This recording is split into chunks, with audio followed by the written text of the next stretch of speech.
for those people who are interested in this subject, what happened in Albania last summer is obviously a fundamental example of the ways in which cyber, the ways in which geopolitics can affect government and a nation state, and we look forward to hearing from you, Prime Minister. We have a limited amount of time. First of all, I want to tell you that never invite someone from the Balkan and put a limit of time. Right.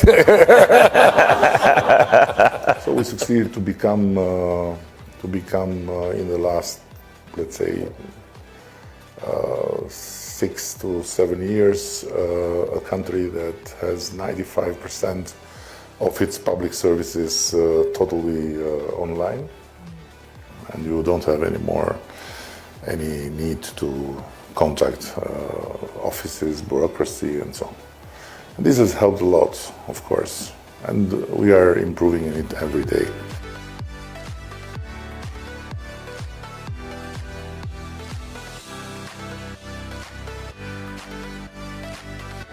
But at the same time, it has exposed us a lot. So last year we were attacked very, very heavily by Iran.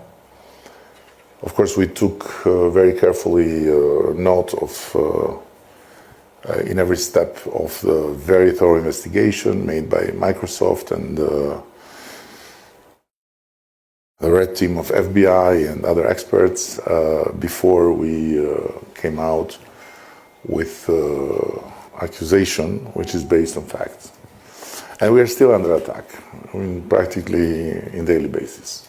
Somehow the bless of technology, we saw also the other side of it, which is the curse of technology. Anyhow, although we don't have a state-of-the-art cybersecurity, we succeeded to avoid the total wiping out of the systems we have built, and practically we avoided to lose all data and all, because this was what the attack was about.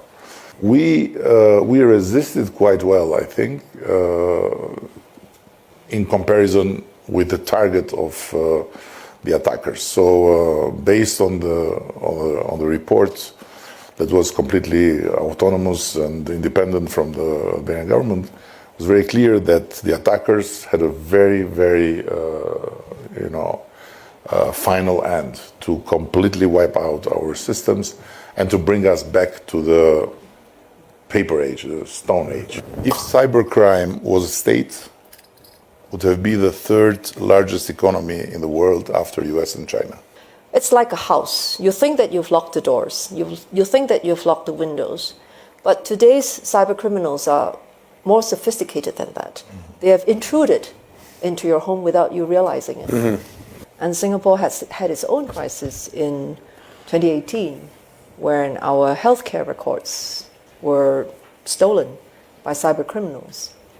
If we were to just fast forward 3 years, I think our observation is that the kind of cyber incidents have grown in intensity, it's grown in sophistication. It's really an industry that is very lucrative for the cyber criminals. And so when so much money is involved, you must expect that their tactics will become even better. And which means that for those of us who need to play defense, we must really up the game.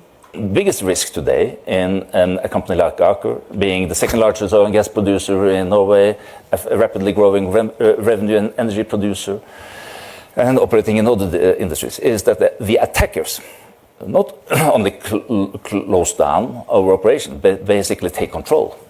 And that could have huge safety consequences, huge environmental consequences, and it could have enormous financial consequences, not only on my company, but on partners, suppliers, and society at large. In 2018, there was an attack at a Saudi Arabian petrochemical facility where the adversaries tried to kill people by targeting those safety systems. So exactly as he mentioned, it's not just data, it's life. We used to have attacks against these very heterogeneous systems that were purpose-built.